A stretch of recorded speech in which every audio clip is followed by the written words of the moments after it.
Hello, romance book lovers. Welcome to Tales from the Heart. I am Jenna Harte, and each week I post new episodes from my stories of crime and passion. Right now, we're listening to Old Flames Never Die, Book 2 of the Valentine Mysteries. This week is episode 14, chapter 19, where we find out what's next for Jack and Tess and their investigation into Charles Danforth's murder. Now, if you'd like to read along or get ahead in the story, you can get Old Flames Never Die from your favorite ebook retailer or save by buying direct from me. You can learn more about that by visiting jennaharte.com/Valentine. Now, Old Flames Never Die is the second book in the series, and if you missed book 1, Deadly Valentine, you can listen by checking earlier episode postings, or if you'd like to read it, you can get the book for free at my website, jennaharte.com. Tales from the Heart is posted to podcast platforms and YouTube each week, and these episodes are edited to censor out the intimate content.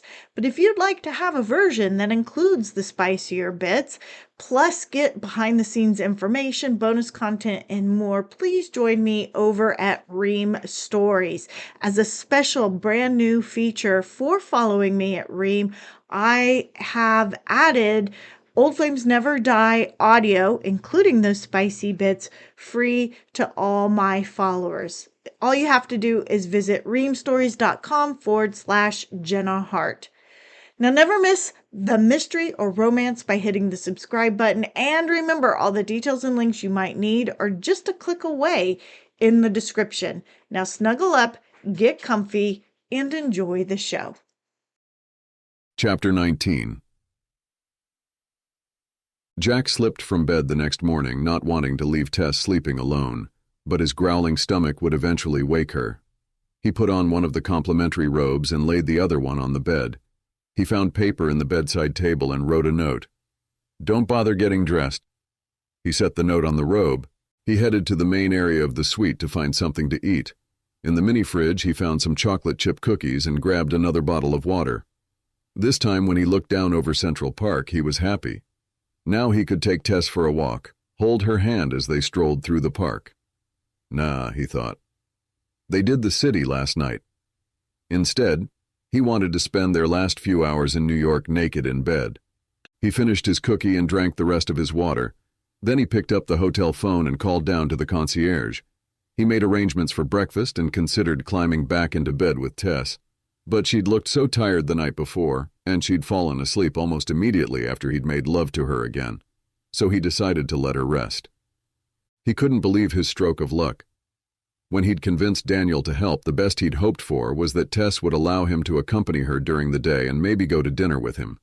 Her behavior on the plane had him thinking he wouldn't get any of that. And then all of a sudden she forgave him. She didn't put conditions on him or expect to start over. She jumped back in right where they'd left off when things were good. It only highlighted how much he underestimated her. Having her in his arms again was like heaven. Except for the bruises. He hadn't realized how bad her accident was until he saw the long bluish-green bruise crossing between her breasts. It wasn't the only injury he discovered either. She had bruises on her arms and a strange mark that looked like a burn on her shoulder and upper back. Seeing them increased his guilt that he hadn't asked her about the accident when she first told him about it. Instead, he'd focused on why she'd been in Bucks County and got angry at her. He cursed himself for his selfishness. It was another area he'd need to work on. Hopefully, he'd have a long time to make it up to her, like forever. Several times during the night, he wanted to ask her for forever but didn't. While she wasn't placing any conditions on their reconciliation, he understood that asking her to marry him was probably too soon.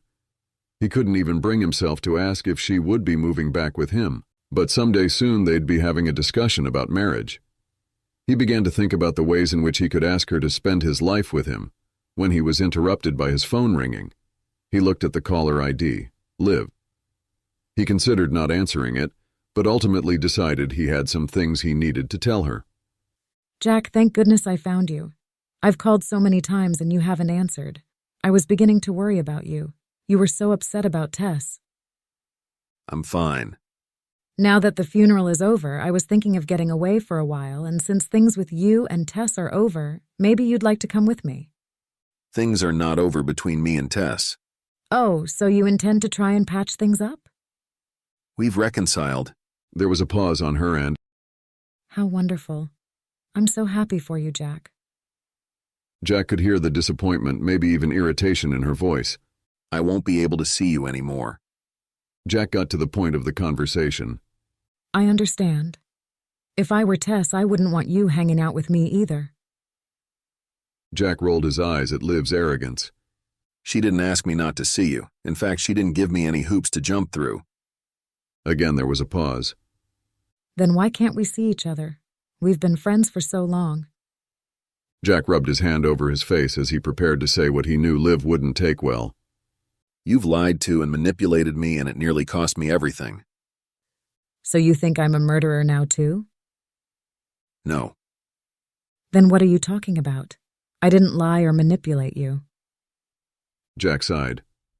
He wasn't about to share what he knew about Charles's vasectomy because he didn't know how Daniel and Tess planned to deal with it. You were there for me once when I needed you, and I wanted to help you too. But I can't do or be what you want. There is no future for us. There never was. That's a little arrogant. Liv charged. Am I wrong? This time she sighed. No, I guess not. We were good together once. I'm sure you'll meet someone else who will take care of you. You don't think I can take care of myself? She sounded miffed. Sure you can. You just don't want to. I didn't know you could be so cruel. Liv. No. Maybe I am shallow, but I thought that we had something more than that. That's the problem, Liv. I thought so too, but I was wrong. She was quiet for a moment.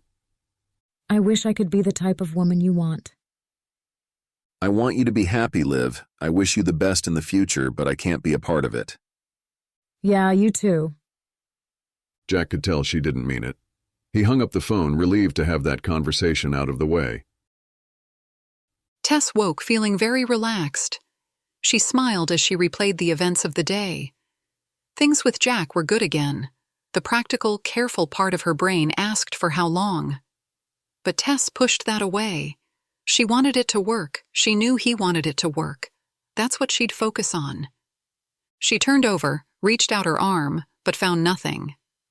Sitting up, she saw a robe with a note attached lying at the foot of the bed. Don't bother getting dressed? She smiled as she slipped the robe on. She opened the door to the bedroom and saw Jack showing the room service server to the table. That was quick. Jack told him. My sister said there was great service here. She comes here all the time. In fact, maybe you know her. Liv Danforth. Yes, sir. The young man put a tray on the table. Mrs. Danforth and her husband visit nearly every month. Her husband? Jack's surprised tone echoed Tess's thoughts. Yes, sir. The young man put a vase with a single red rose in the middle of the table. Tess wondered if that was a special order from Jack. Huh. I always got the impression she came here alone to pamper herself. Her husband usually arrives later in the evening. It goes to show what I know. Jack said. Here I thought she was getting tired of the old man. Old man? Mr. Danforth isn't that old. Tess saw the wheels turn in Jack's mind as he pondered his next move. She considered stepping out into the living area to help, though she wasn't sure what she'd say either. Jack went to her briefcase and pulled out some papers. This is him, right? The guy you see with my sister? The boy nodded. Yes. He's not that old. Jack laughed. That's just what she calls him. You know how it is, calling your spouse old man or old woman. Oh, yeah. The boy finished setting the table. Is there anything else you need, Mr. Valentine? No. Jack handed him a few bills. You've been very helpful, thank you. When the door shut behind the room service boy, Tess stepped into the living area. Jack turned. When he noticed her, he held up the picture. Kevin Danforth. He nodded. I'm a little shocked. Not that a stepmom would have an affair, but Liv and Kevin? I never saw it. He's certainly a better actor than I would have given him credit for. Tess agreed. I'm curious if he knew about the baby. He did seem a little out of sorts when Daniel mentioned a baby. Jack said. She's very clever. How so? Well, I'm assuming Liv wanted to get pregnant. She seems like a woman that wouldn't let that happen by accident. Jack nodded his agreement. She must have not known about Charles's vasectomy, so when she wasn't getting pregnant, she needed another donor. But she didn't pick anyone. She picked Kevin. Who is a Danforth? Jack finished for her. Exactly. Even if her plan was found out, her child would still be entitled to Danforth money. Tess let out a sigh. But all this doesn't really matter. Clearly she was here, and she now has an alibi in Kevin. Funny, he wouldn't use Liv as an alibi. I doubt he's ever been to the Poconos. Liv can be persuasive when she wants to be. She'd know it would look worse if it was known they were having an affair. I wonder if he had enough time to drive to Jefferson Tavern and then to New York the day Charles was murdered. It's a lot of driving, but certainly possible. Tess shook her head. It seems like too much work for someone like him. He is lazy, isn't he? Jack stepped to her, slipping his arms around her.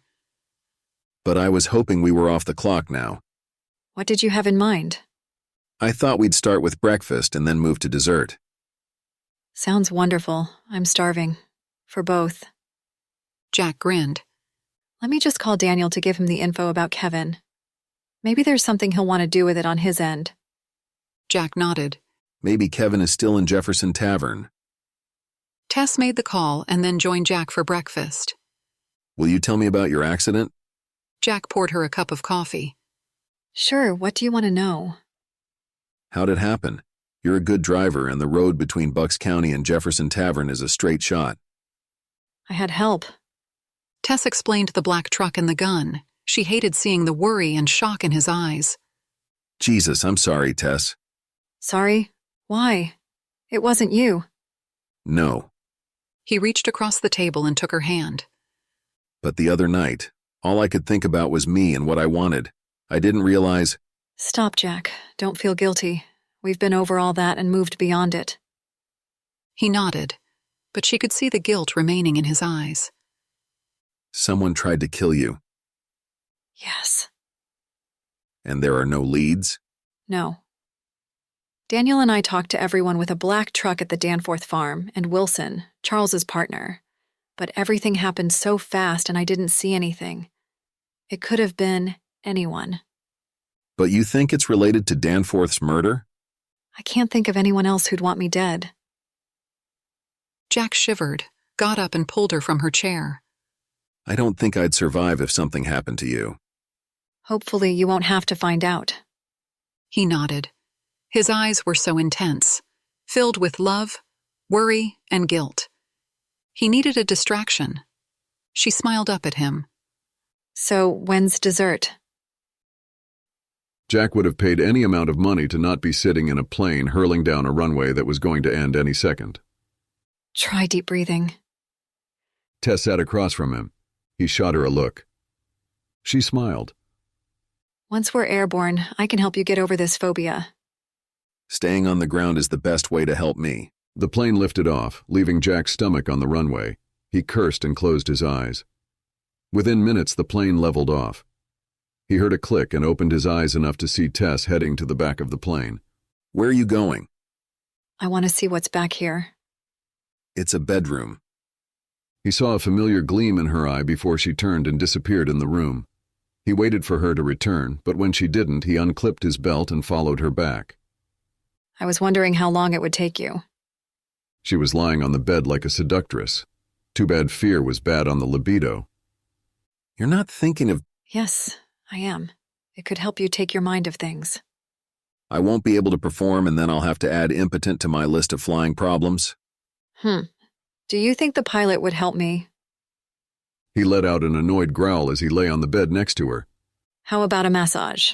No pressure. Just to soothe the fear. The problem, Jack thought, as Tess's hands found their way under his shirt, was that his body didn't realize how scared his mind was. He was a man, after all. That's not really soothing, he murmured. Just close your eyes. She whispered. Because her actions were taking his mind off of falling 2 miles out of the sky, he complied. She kissed his lips, his jaw, his neck. This isn't so bad, is it? Then all fear, all thought was gone. How was the flight? Daniel asked as Jack and Tess entered his office. The couple glanced at each other. The ride up was rough, but the flight back was... Smooth. Tess finished for Jack, casting him a warning look. He winked at her. Daniel's brows rose. Good. Tess handed Daniel her notes. All we really have is that Kevin visited Liv each time she went to New York from February to May. It's something. Daniel said, as Tess and Jack sat across from his desk. It shows she was lying. Jack said. But it clears her of murder, at least directly. Tess added. Daniel nodded.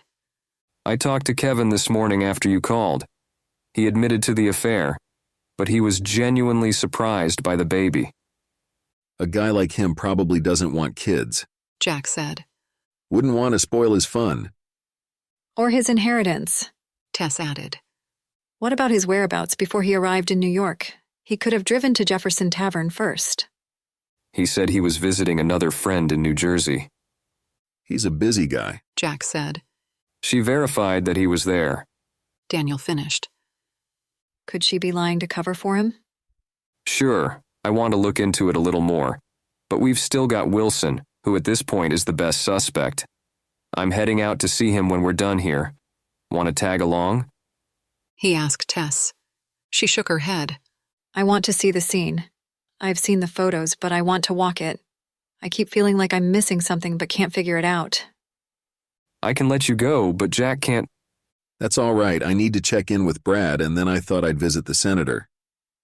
Sure you want to do that? Daniel asked. Sounds like you're close to breaking free of the clan. Jack laughed. I didn't handle it right, and I owe him an explanation. Good luck with that. Daniel said. If you have some stroke of genius at the Danforth place, let me know. I'll keep you posted on Wilson. Jack drove Tess to her new hotel. He pulled up next to Daniel's car. I'll see you later. Count on it. He leaned over, kissed Tess on the cheek. Call me when you're done. Tess nodded. There was still much to talk about. He'd never asked if she was still going to stay at the hotel. And although she was sure she wasn't, she hadn't mentioned it to him.